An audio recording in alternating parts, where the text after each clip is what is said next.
श्रोताओं को मेरा नमस्कार। आज की कहानी है कश्मीरी सेब। लेखक मुंशी प्रेमचंद जी। कल शाम को चौक में दो चार ज़रूरी चीज़ें खरीदने गया था।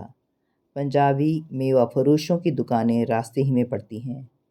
एक दुकान पर बहुत अच्छे रंगदार गुलाबी सेब सजे हुए नज़र आए। जी ललचा उठा। आजकल शिक्षित समाज में विटामिन और प्रोटीन के शब्दों में विचार करने की प्रवृत्ति हो गई है। टमाटर को पहले कोई सेंध में भी ना पूछता था। अब टमाटर भोजन का आवश्यक अंग बन गया है। गाजर भी पहले गरीबों के पेट भरने की चीज़ थी। अमीर लोग तो उसका हलवा ही खाते थे। मगर अब पता चला है कि गाजर में भी बहुत विटामिन हैं, इसलिए गाजर को भी मेज़ों पर स्थान मिलने लगा है।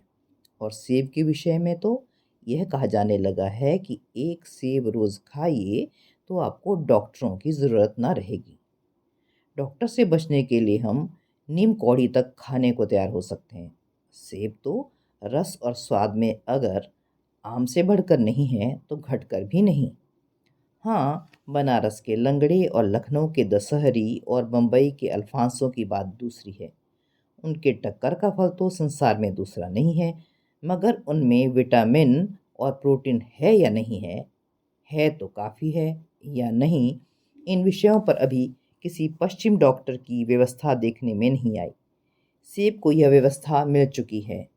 अब वह केवल स्वाद की चीज़ नहीं है, उसमें गुण भी है। हमने दुकानदार से मोल भाव किया और आधा सेर सेब मांगे। दुकानदार ने कहा, बाबूजी, बड़े मज़ेदार सेब आए हैं, खास कश्मीर के। आप ले जाएं, खाकर तबीयत खुश हो जाएगी। मैंने रुमाल निकालकर उसे देते हुए कहा, चुन चुन कर रखना। दुकानदार ने तराजू उठाई और अपने नौकर से बोला, जा आधा सेर कश्मीरी सेब निकाल ला, चुन कर लाना।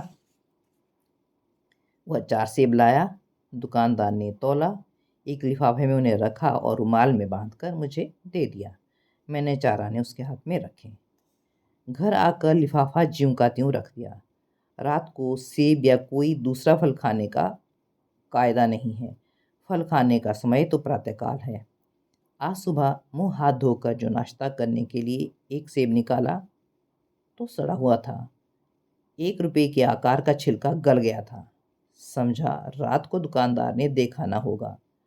दूसरा निकाला मगर ये आधा सड़ा हुआ था। अब संदेह हुआ दुकानदार ने मुझे धोखा तो नहीं दिया है।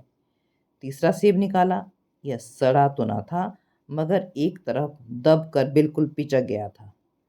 चौथा देखा, वह यूं तो बेदाग था मगर उसमें एक काला सुराख या जैसा अक्सर बेरों में होता है। काटा तो भीतर वैसे ही धब्बे जैसे कीड़े बेर में होते हैं। एक सेब भी खाने लायक नहीं। चारा ने पैसों का इतना गम न हुआ जितना समाज के इस चारित्रिक पतन का। दुकानदार ने जानबूझकर मेरे साथ धोखेबाजी का व्यवहार किया। एक सेब सड़ा हुआ होता, मैं उसको क्षमा के योग्य समझता, सोचता उसकी निगाह न पड़ी होगी। मगर चारों के चारों खराब निकल जाएं, यह तो साफ धोखा है। मगर इस धोखे में मेरा भी सहयोग था। मेरा उसके हाथ में रुमाल रख देना मानो उसे धोखा देने की प्रेरणा थी। उसने भांप लिया कि महाशय अपनी आंखों से काम लेने वाले जीव नहीं हैं और न इतने चौकस हैं कि घर से लौटाने आए। आदमी बेईमानी तभी करता है जब उसे अवसर मिलता है। बेईमानी का अवसर देना, चाहे वो अपने ढीलेपन से हो या सहज विश्वास से, बेईमानी में सहयोग देना है। पढ़े लिखे बाबुओं और कर्मचारियों पर तो अब कोई विश्वास नहीं करता। किसी थाने या कचहरी या म्यूनिसिपैलिटी में चले जाइए, आपकी ऐसी दुर्गति होगी कि आप बड़ी से बड़ी हानि उठाकर भी उधर न जाएंगे। व्यापारियों को अभी तक साख बनी हुई थी। यूं तौल में चाहे छटाक आधा छटाक कम लें, लेकिन आप उन्हें 5 की जगह भूल से 10 के नोट दे आते थे तो आपको घबराने की कोई ज़रूरत न थी। आपके रुपए सुरक्षित थे। मुझे याद है, एक बार मैंने मुहर्रम के मेले में एक खोमचे वाले से 1 पैसे की रेवड़ियाँ ली थीं और पैसे की जगह अठन्नी दे आया था। घर आकर अपनी भूल मालूम हुई तो खोमचे वाले के पास दौड़ा गए।